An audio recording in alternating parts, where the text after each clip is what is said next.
Rođen i diplomirao u Makedoniji, Siniša Noveski trenutno stvara u Beogradu. Kako kaže, Makedonija je za njega večita inspiracija, ali Srbija pruža mnogo mogućnosti umetnicima. Ja kao makedonski autor, kad sam došao u Beogradu u Srbiju, prvo što sam doneo sam taj makedonski duh, kako da vam kažem, ta toplina sa juga, to sunce, taj makedonski folklor, te makedonske priče, tu mitologiju, istoriju, sam hteo baš sve da prenesem u skulpturu što sam mislio i mislim da sam u taj deo bio dosta uspešan zato što hteo sam preko moje skulpture da prenesem baš tu makedonsku istoriju, folklor i tradiciju.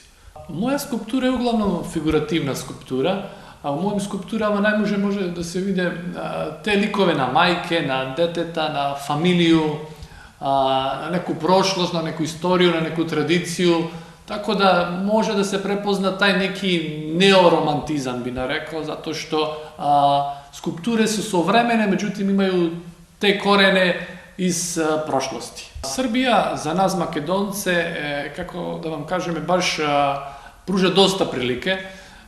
Posebno mi kao umetnici smo se baš pronašli u Srbiji, u Beograd, zato što prvo srpska publika nam je dobro prihvatila, međutim i mi smo prihvatili dosta od Srbiju i srpsku kulturu i umetnost, sve u cilju da bude naša kultura i umetnost na višem nivou, međutim i da gradimo te mostove i veze između Makedonije i Srbije,